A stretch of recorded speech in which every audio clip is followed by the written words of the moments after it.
Professor Maja, how can women start to influence male coworkers to become allies against gender bias that they unconsciously hold? Okay, so there's no easy answer to this. There's no three-step process that I can tell men to do. So in essence, we don't really need men to come in and rescue us or save us. We need men to go and get other men. Like, go get your people, go talk to your people, because they're the ones that have the issue, right? Women are not leaving their corporate jobs because of a lack of confidence. They're leaving because their confidence is being killed by sexism and racism and ageism. So in a nutshell, men don't think that there's a big problem. So that's the first issue, right? So there was a study out of McKinsey and Lean In that found 50% of men think that women are well represented in corporate leadership when we have 1 in 10 in corporate leadership positions. They think that's just fine. So there's your first problem. 66% of men in this same study disagree that women have more difficulty in the workplace. Now, I'm just entering my second year of the study, and I can tell you that the stories women have told me about their corporate experiences have been horrific, about the ageism they have experienced, about the microaggressions, about the sexism, about the harassment, about the racism. And so we need to start with that. So you can have corporate policies to fix that, and then you can also have individual policies for men to take. At the very base level, low-hanging fruit is men need to go and sort of educate themselves about this stuff, right? It's like, if I want to be educated about racism, I'm not going to go and ask a black woman to educate me on her experiences. I'm going to go and look that stuff up myself. I'm going to go and educate myself.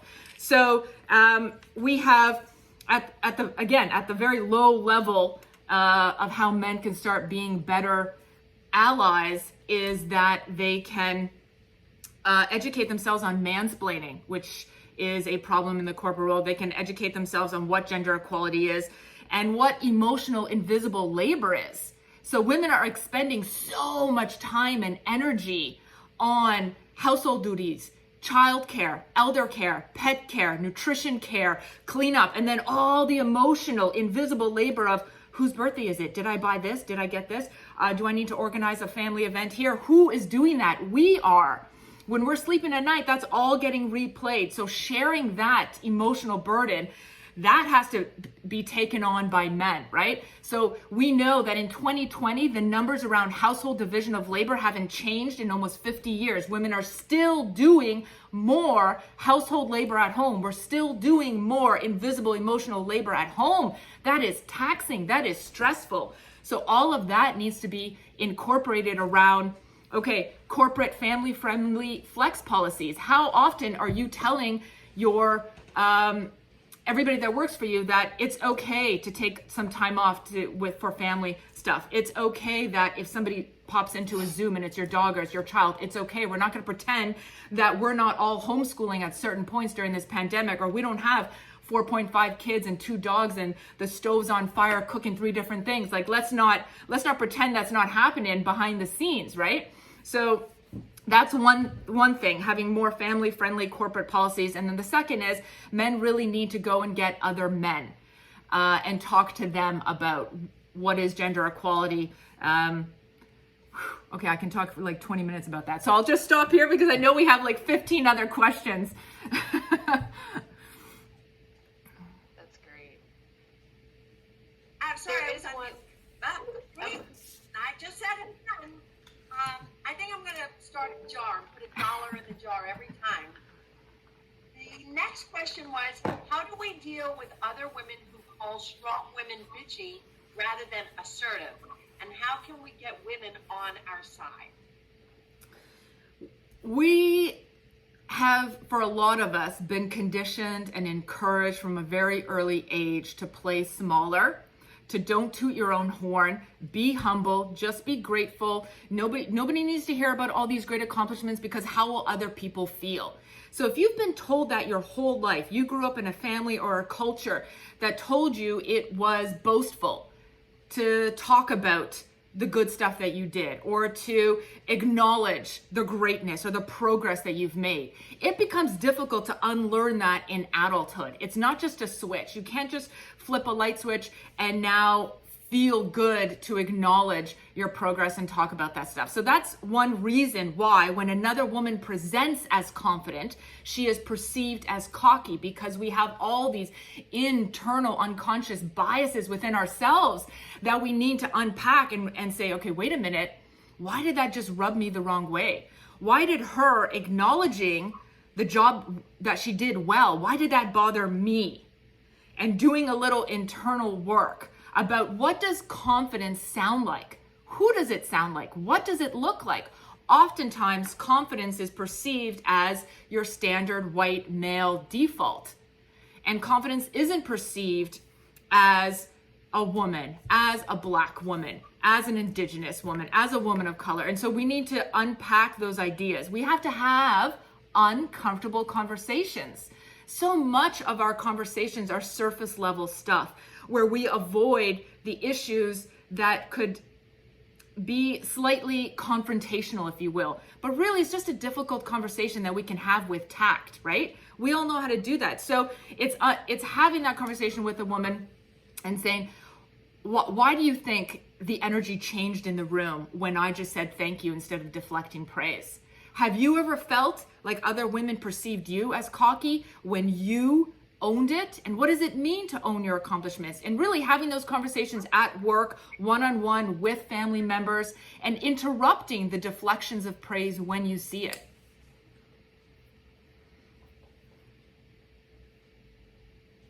That was awesome. Thank you. The last question that's here, and then open the question to anybody else that would like to ask. What is your advice when you're in a situation where the confidence is always taken as narcissism? What's the best way to handle those scenarios? It depends who you are and the color of your skin, I'll be honest with you, and your age.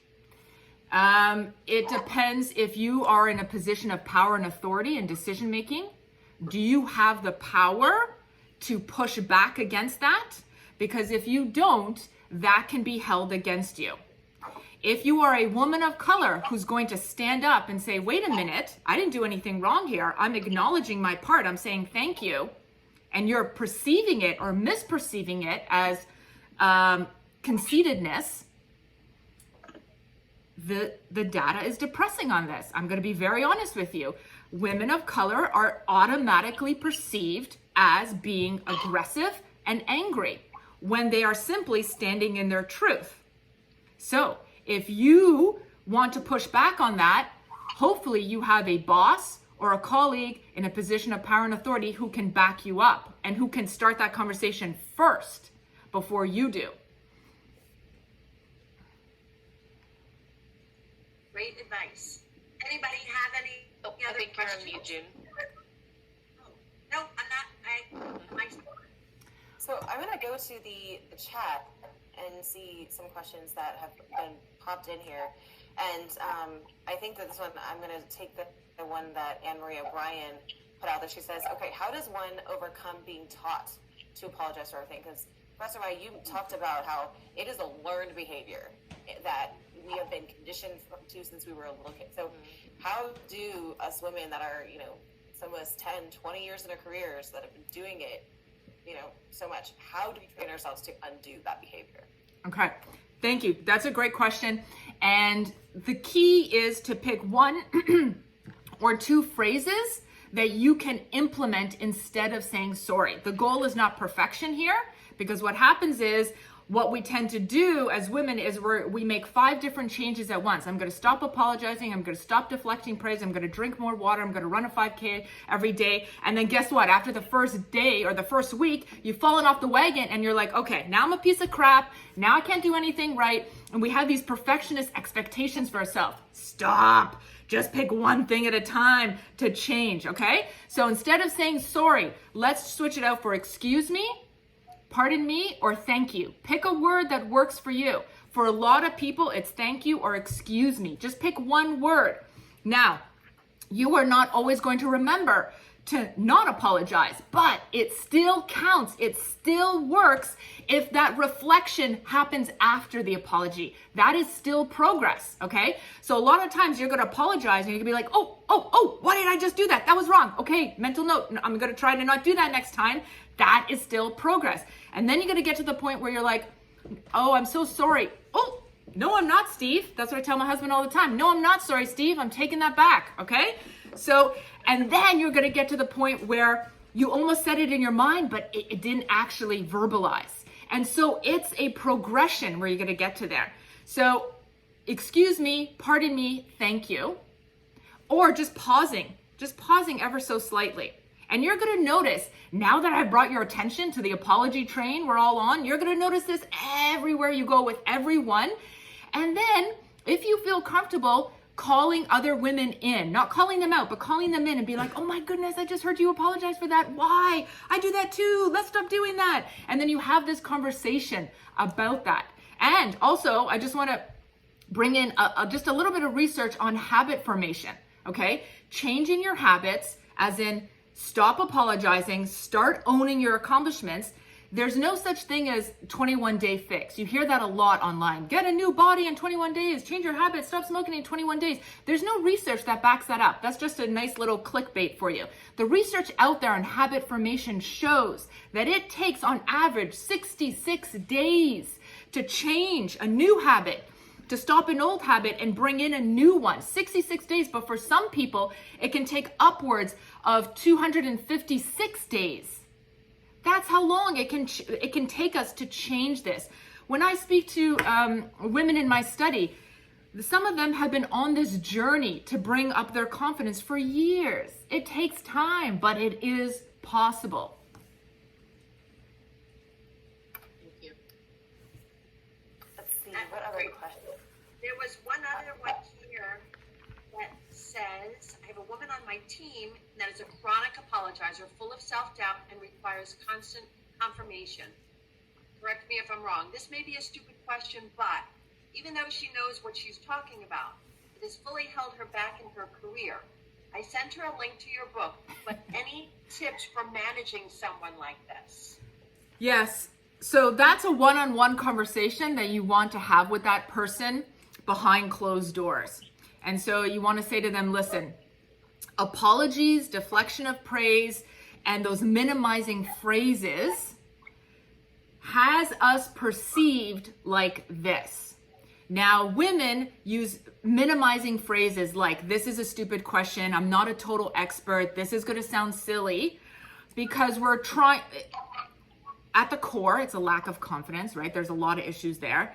Maybe a little bit of perfectionism, maybe a little bit of people pleasing, but we want to get the message across that their desire to be perfect or to be perceived in a certain way, it actually has the opposite effect, okay? So minimizing phrases and apologies has us being perceived as incompetent and unconfident. We are perceived in the worst possible way, which is not something that we want to foster. So telling her that, recognizing that this is something that a lot of us struggle with, but we can change. So instead of saying sorry, tell her, thank you, excuse me, pardon me. Instead of minimizing phrases, take a breath. Just before you ask a question, just stop and then ask your question. For some people, they need to write out their question. I'm very serious when I say this. Some people in meetings, until it becomes rote, they need to write out their question before they ask it, because then the nerves kick in and then they say, oh, this is going to sound stupid. If, in a nutshell, if you're starting off your question or your statement with, this is going to sound stupid, why am I listening to stupidness? Nobody wants to listen to it. One woman in my study was a surgeon, saving lives. And she apologized constantly during surgery to the nurses, to the other physicians. And finally, her resident pulled her over and said, listen, you got to stop this. And so they had a one-on-one conversation, and she said, okay, thank you for bringing this to my attention. How do I do this? And they came up with a plan that they were going to have a get-together, either over text or virtual, whatever it was, once a week, where he was going to tell her the progress that she'd made in terms of the number of apologies. So if there's somebody at work, and it sounds like this person has somebody, like there is a boss there, a manager who is aware of the problem and wants to help them, bringing it to their attention and then coming up with a plan of progress. All of this is great advice. I personally have been taking notes the entire time we've been talking because I don't know about you guys. I can admit I am one of these people. So I think we're just going to open it up even more. We've got, if anybody else wants to jump on and share their screens and interact in the conversation or drop any more questions in here. I know this is technically the lunch break, so if you guys want to take a break and do that, that's fine. But we're all sharing our stories here, so let's see if anything else has come in. Actually, June, I'll highlight one that you another one that you put in here. How can women that are juggling children, spouses, and being an executive of a territory and a job stop apologizing for being a strong, independent woman without sounding like a whiner? Without sounding like a whiner, and not without sounding aggressive. Like, stop apologizing for being a strong, independent woman. So I'll repeat it. It says, how can women that are juggling children, spouses, and being an executive of a territory and a job stop apologizing for being a strong, independent woman without sounding like a whiner? The whiner part, I'm not so clear. Is this person feeling like apologies are making her sound like she's whining? Is that what that means? Katie? Well, June, it was your question. So it wasn't me. I think Melissa, is that? I don't even know if she's. Oh, maybe it's Melissa. Sorry. Melissa, did you ask this question? I did. Sorry. You just said sorry. What I heard that is, obviously it's about me. So I'm juggling small children, being a spouse, obviously having a territory within a lot of responsibilities that I have within that territory. And I feel like I'm juggling so many things, and I feel like I'm constantly maybe over apologizing for coming in short on all those, whether it's being a mother, whether it's being a spouse, whether it's being an employee. Like, I'm constantly feeling like I'm coming in short on all those. I'm always apologizing for that. Okay, I got it. So there was this great book called Drop the Ball. I can't remember now. I think the last name is Dufu, Tiffany Dufu. If somebody wants to look that up, Drop the Ball. I believe she's from New York, worked with the original Lean In group, and she has this great phrase. Now, drop the ball usually means, just like what Melissa was saying, is you've fallen short on a few tasks, or you didn't achieve perfection. And she really encourages women with multiple roles to reframe what we think drop the ball means. And dropping the ball means I am consciously, deliberately not trying to put too high expectations on certain things. Like, it really comes down to setting more realistic boundaries around and expectations around what we can do. Learning to say no to some people, some things, so that we can say yes to the more meaningful people and experiences in our lives. When we have too many things on our plate, when we have too many things that aren't high priority things, that's when we tend to, quote unquote, fall short of these expectations, because we're expecting, right, to be super mom, super employee, super boss, super human. And that doesn't last too long before everything kind of starts crumbling and your stress level skyrockets and you realize, oh, I didn't do this. And then the imposter syndrome kicks in.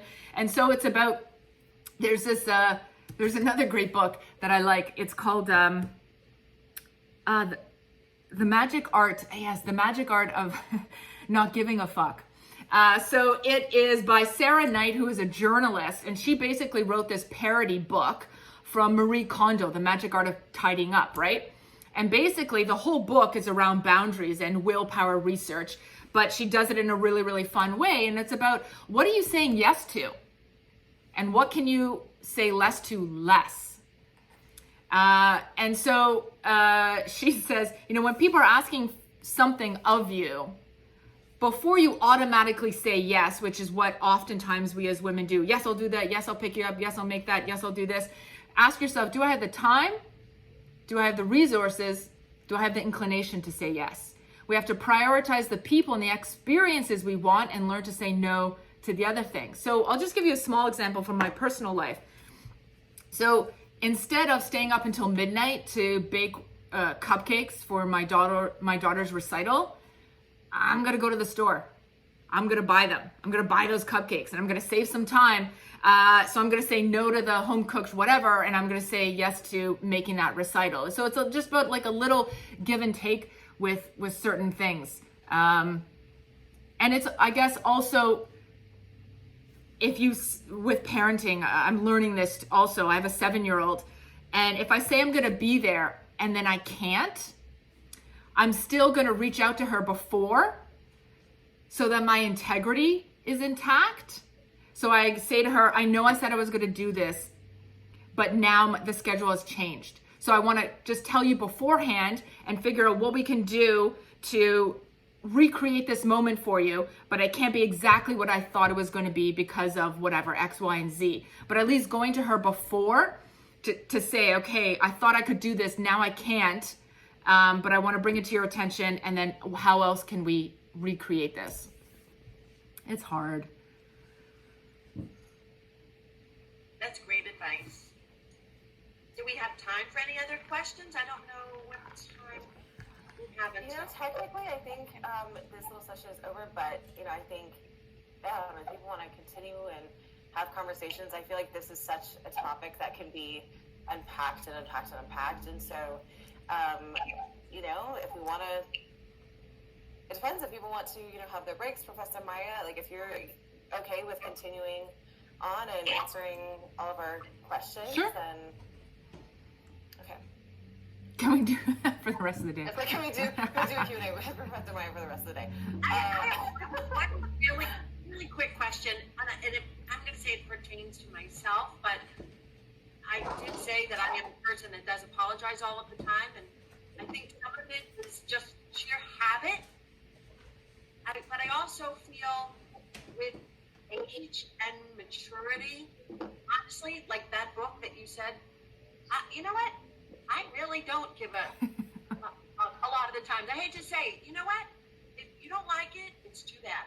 And I didn't say that 20 years ago, but I've gotten to that stage in my life and my career that it's okay. What you see is what you get. And, with no intention of ever, hurting anybody or being malicious, but you can only do so much and give so much. My children are now in their early 20s, so I don't have little children at home, which does make the working life for me easier. But, I think the aging process, I hate to say it, I think it's the one good thing. It's a little bit liberating as we get older, that you stop apologizing. I don't know, I see Pilar shaking her head, but I know for me, age really has had that as a benefit. That's come out in the study also, whether it's age related or just getting to a place of power within where you can stand in who you are and what your boundaries and what your values and morals are, and you can say no without taking on that guilt.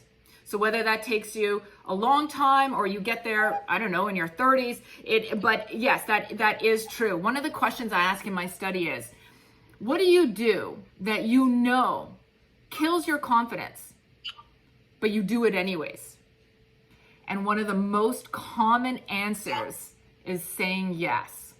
Saying yes to family things I don't want to go to, not being able to say no to family events, not being able to say no to this or that, not being able to break off toxic relationships, friendships, all of that then just weigh on us, right? So that ability to let go of what we think other people think of us is also a process, and it's also a journey that is aided by increased confidence or age or experience.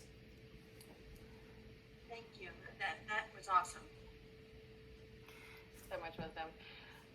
Does anyone else at this time have any other questions? I see that we still have 40 people watching. Pilar? Of course. We cannot hear you. There was a question here, I think, in the chat. It said, is your workbook designed for individual use? Book club material for a group of powerful women? Yes, you can use it for individual use, or you can all work together through the questions. The workbook is designed to be done slowly over time. There are a lot of questions to unpack there, but you can definitely do it over a book group, and the workbook is also not meant to be done in order. You can pick the chapters that resonate with you, or you can listen to the audio book. Hi, everybody. I just apologized for something that I didn't need to apologize for. Another question came through the chat. I'm often perceived as bitchy. How do I give compliments without sounding or being perceived as fake? When women are crushing it, I want them to know, but I want them to believe it. So one of the big things about taking and receiving compliments is, one of the most common things that women do when they receive a compliment is they feel the need to deflect right away and compliment the person right back. That secondary compliment is never perceived in a genuine way.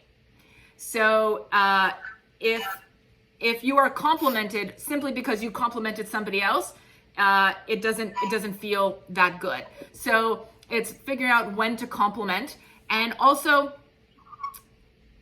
calling out or calling in and having that discussion around, why did that compliment just make you feel uncomfortable? Or I really want you to know that you do look fabulous. I hope that you can own it, and then move on. Everyone is sort of on their confidence journey, and it sounds so simplistic.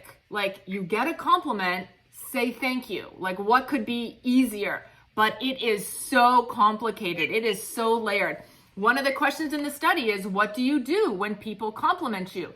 And my goodness, the answers that women give me. I hate it. Oh my gosh, it makes me feel so uncomfortable. I just want to take the spotlight off me. I'm thinking, what are they talking? They're probably not being truthful. Now I got to watch out and make sure my hair looks good every day. Oh my gosh, why are they looking so closely at what I'm wearing? Now I got to look, like it just goes on and on and on. We start overthinking these compliments. So recognize that if you're calling another woman in and saying, you did a great job, own it.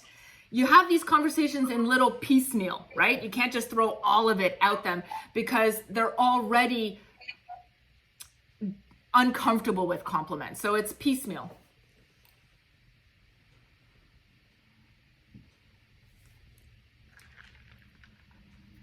I think Pilar, Pilar said a comment. She said, I'm not sure why my audio isn't working, but I just wanted to say that I stopped apologizing when my adult son said, Mom, you're way too smart to start conversations by apologizing. Wow, that was an eye-opener. That's awesome. I'll give you an example from the study. So one of the questions is, describe any situations where you have apologized for anything COVID related. And the women have just listed a slew of things that they've apologized for to their colleagues, to their clients. I'm so sorry we're meeting under these circumstances. I'm sorry the technology didn't work out. They're apologizing to their kids for a variety of things that didn't work out for. So we're apologizing for a pandemic, right? Over which we have no control. And one of the women said in the study, she had a personal aha moment as we were going through this. And she said that she was apologizing to her teenage sons. And then she realized that she was teaching them to expect the women in their lives to apologize for their feelings. And what kind of a distorted friendship or relationship was she setting up for her teenage sons to now expect all the women in their future lives to just be constantly apologizing for the situations that they're in. And oftentimes we do it as women because we want to have empathy. We want to show the person that we care and we understand about their situation. But we can still do that. We can still be compassionate, empathetic people without saying sorry.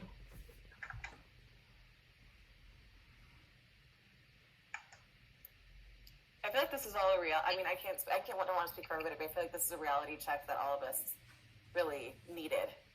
Sort of the smack in the head, if you will. That even if we're 20, 30 years into our careers, it's just kind of all eye-opening.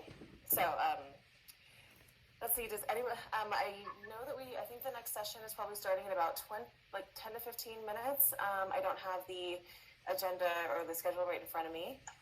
But if any other questions, please feel free to put them in the chat. If you all want to take a break before the next session starts, please do that. But I know that Professor Maja, if you could share maybe some of your contact information, I'm sure there's plenty of organizations that would love to reach out to you. Sure. With any questions or extra guidance that you may be able to, wisdom that you can bestow onto the women and men that have joined us today. So yeah, I'll type that in now. I'll just move this a little bit closer. Perfect. Yeah. Okay. Yeah, I'll just put my one more contact. question, and I think this is actually when I want to make sure that Angela gets this. We get this question. How do you guide your 13-year-old daughter to stop apologizing? How do you break this cycle? Okay, so by bringing attention to why she's doing it and under what circumstances and how does it make you feel. And then unpacking, why do you think you need to apologize for all these little things? You didn't put the dishes in the dishwasher, you left them in the sink, you left your clothes on the floor, you didn't, whatever it is. Is there another phrase? Is there another thing that we can say instead of sorry? So equipping her with some tools, some other phrases that she can use, and then talking to her about perhaps how that can be perceived and how things aren't her fault. She doesn't have to take on the weight of the world by saying sorry for everything, right? So just bringing that to her attention, but also, there's a lot of noise in the background. Maybe we just need to mute something. And then just encouraging the situations where she's not apologizing. So when you see her catch herself and she's using different phrases, positive reinforcement, especially at that young age, is going to be key. Oh my gosh, you didn't apologize. This is amazing. Look at us. You're amazing. I'm amazing. That kind of stuff. Just really like hyping it up. That's what's really going to help. Fantastic. All right, well, I think at this point we will close out the formal nature of this conversation. But, once again, everybody, thank you so much for tuning in. Professor Maja, once again, thank you so much for your extra time and joining us in the McLaren's booth. And we look forward to networking with you all, at the end of the conference where we will have a networking lounge. And I hope that you all enjoy the rest of today's event. So thank you so much. Thank you. Bye, everybody. Bye. Bye.